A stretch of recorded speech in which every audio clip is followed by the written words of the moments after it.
Greetings, folks. I hope you're doing well, and I hope you are enjoying your studies.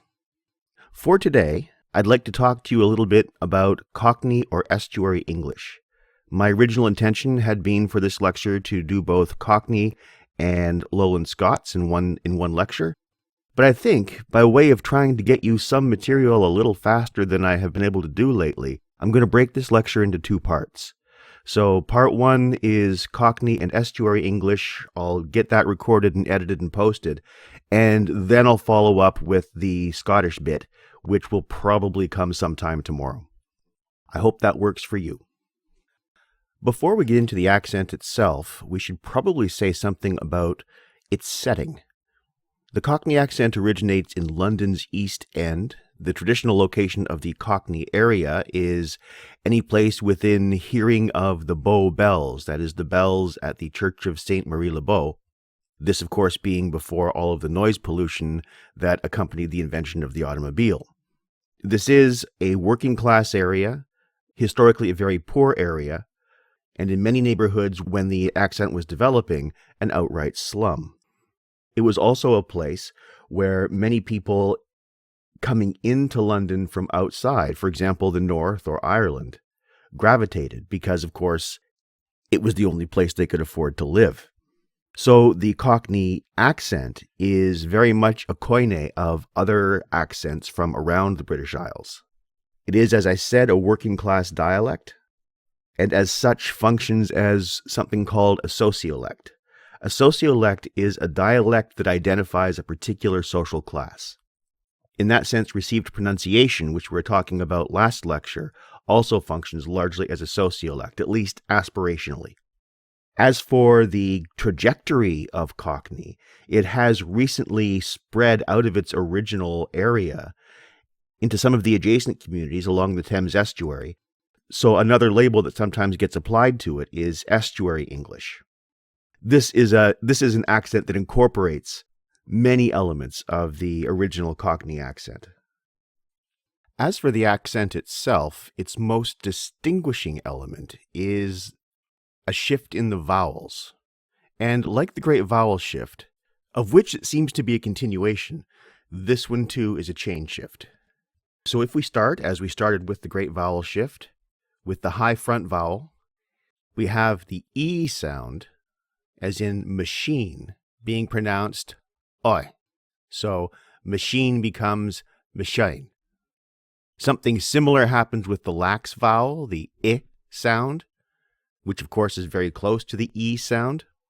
So if we can continue with our peripheral discussion of profanity, this is where shit becomes shite. Now, moving down a little bit, we have the diphthong A, as in the word they, so a high front diphthong. In Cockney, this becomes more open and moves down the mouth a bit. So they becomes thy. So if they is now thy, then what do you do with the vowel in sky? Well, it actually moves back in the mouth. So I becomes oi. So sky becomes sky. And this pushes the oi into a more rounded and upper back oi. So boy becomes boy. This sound is one of those ones that's difficult for Canadian ears to distinguish, but it is nonetheless present in the accent. When we move towards those vowels and diphthongs that tend to end at the back of the mouth, we see something similar happening. For example, the ow sound, as in cloud, becomes flattened and actually gets pushed forward. It becomes ah. So a cloud becomes a clad. The ow diphthong is in house, which is how that word would have sounded a couple of hundred years ago, becomes broader and longer and a little lower down, house. So house, house. And the long U sound, the oo sound, so the high back tense vowel, becomes a diphthong and moves forward in the mouth. So oo becomes ow. So the word blue, for example, becomes blue. But of course, it's not all about the vowels. There's a lot of stuff going on with the consonants too. One is that the H sound tends to be dropped and often glottalized. That is, it's either not pronounced at all or becomes a glottal stop. For example, we'll take a look at a sentence that has two H's in it. Hold my hand, which in the standard pronunciation of a couple of hundred years ago may have sounded something like, hold my hand. The hand vowel is a little more open and lower than what we say now. So from hold my hand, we have in Cockney, hold my hand. That first H is glottalized, the old, not old, old. And the second H, because it comes between two vowels, is simply skipped over. This is a fairly standard pattern in the Cockney accent. Next, we have the dropping of the y consonant, the yod, which we were discussing last time. So, very much as in many North American dialects, the word N-E-W, rather than being pronounced new, would be pronounced new. Another consonant change is the dropping of the H sound, or the dropping rather of the aspiration in the wh consonant. So, whereas, for example, in received pronunciation, we would pronounce W-H-E-N when, in Cockney, and in many North American dialects, including the one I speak, we would simply pronounce it when. Another consonant-y thing with the Cockney accent is the fronting of the two TH consonants, the dental fricatives, the th and the th. In the unvocalized version of that, it tends to become an F. So rather than looking at a thing, you would look at a thing. Rather than having something to say, you would have something to say. With the vocal version of the consonant, it's a little different. In non-initial positions, it tends to become a V. So bother, which in received pronunciation would be bother, would be pronounced bother. When that consonant comes at the beginning of a word, though, it has a number of things that it actually can do. It can function as a D, or it can not be changed at all, or it can lose its vocalization. So them can be them, them, or dem. So if I want to be a pest and say, let's go bother them, I might say, let's go bother them. Another element is the glottalizing of stops, the plosive consonants. And this can apply to any number of them. So, for example, bitter, which in received pronunciation would be bitter, would in Cockney be pronounced bitter. And as for L's, these are often vowelized. So a pile becomes a pile. A pile of shit becomes a pile of shite, if we also glottalize the T. And following that same pattern, a rattle becomes a rattle. But Cockney is not just about pronunciation. It's also about vocabulary. And what I want to talk about now for the last part of this little talk is a wonderful phenomenon called Cockney rhyming slang. Now, if you haven't already done so, please go to the link that I've posted on this slide. I've also posted a link to the group Moodle page. Watch that, maybe watch it a couple of times, and then come back and continue the lecture. So, you may be wondering, what the hell were those two guys talking about, and why were they talking that way? Well, what they were speaking was Cockney rhyming slang. It's a wonderful, poetic, linguistic game in a sense, that's also quite interestingly subversive, in a mischievous sort of way.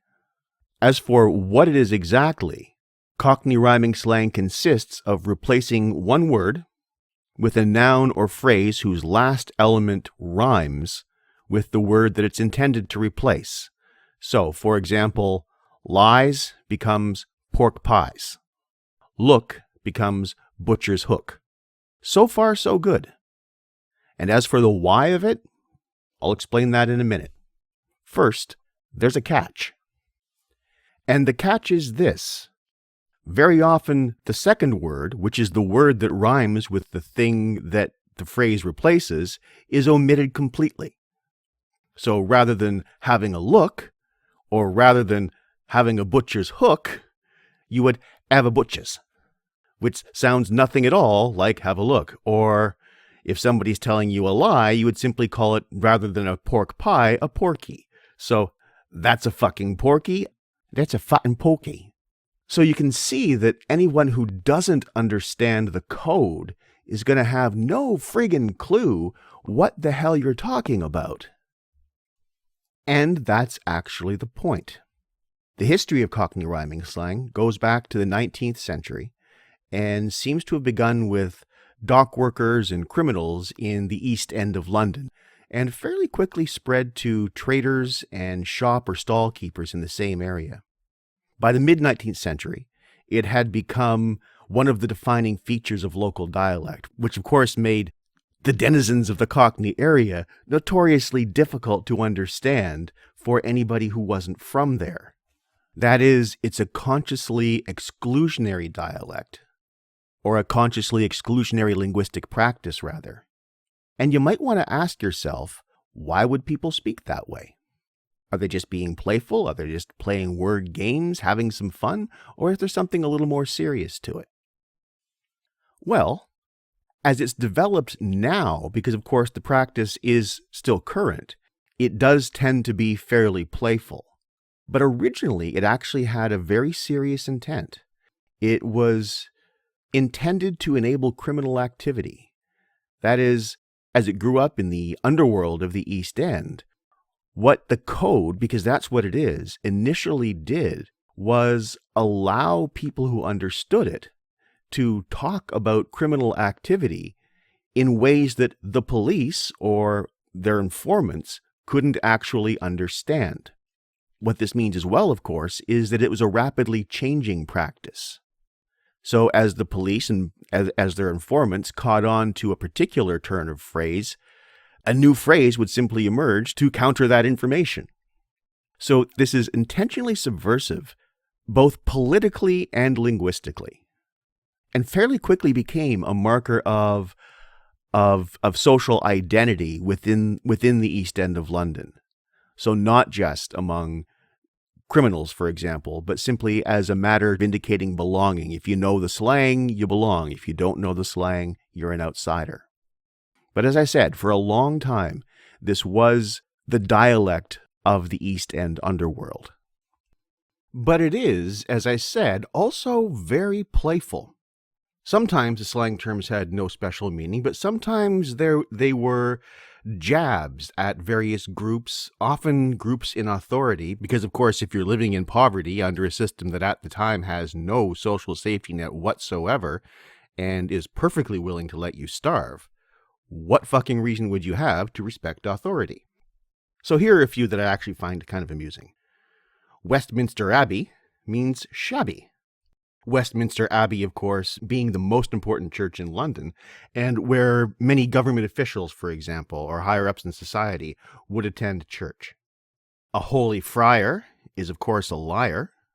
Well, in a country that is, at this time, still vehemently anti-Catholic, that actually makes sense.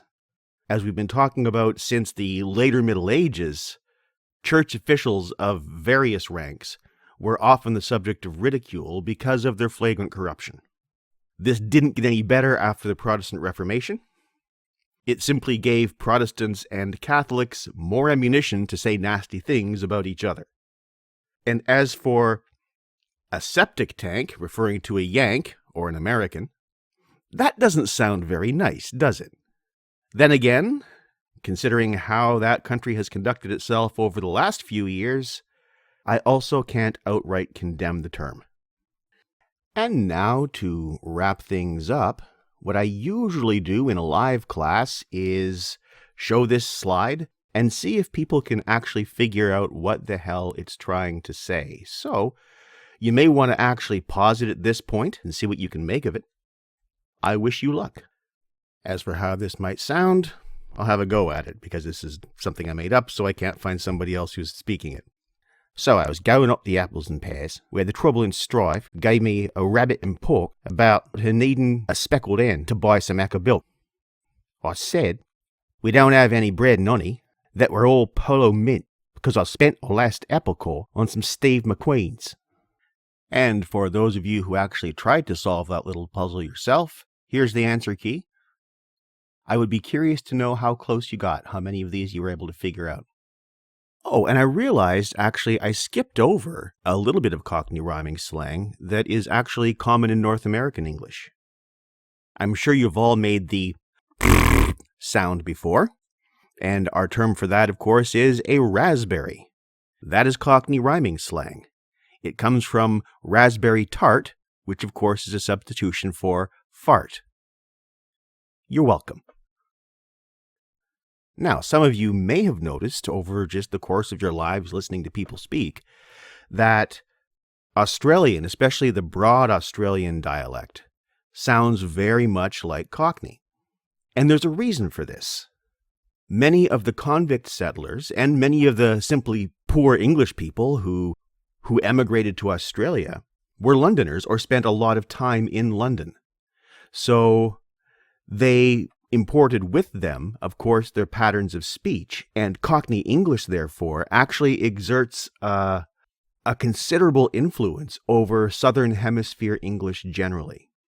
And it wouldn't be surprising, I suppose, that both the patterns of speech and the deliberately subversive patterns of Cockney rhyming slang would be continued in Australia, a country where many of the colonizers were there unwillingly and had no reason whatsoever to think highly of British authority.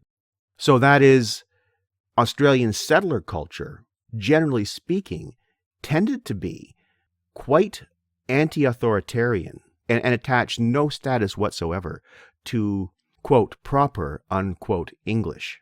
So Australia actually also has an active rhyming slang tradition, which we will address once we get into our Southern Hemisphere unit in a couple of weeks. So I guess I can say, to be continued. And for now, that's about it. As I said, this is just the first half of what I had intended for today's lecture, but I want to get it edited and posted so that you can actually listen to it as a self-contained unit while I'm working on the next half. I think this might be a better use of your time. For the next bit, which will probably be a little shorter, I'll be addressing Lowland Scots and posting some readings to go along with that lecture. And as I mentioned, I think in the last talk, I would like to have a bit of a conversation about Robbie Burns's wonderful poem Tam O'Shanter during Friday's tutorial session. I hope you enjoy reading it. I will post a link for the reading as well. And that's it for now. Thanks very much for listening. Talk soon.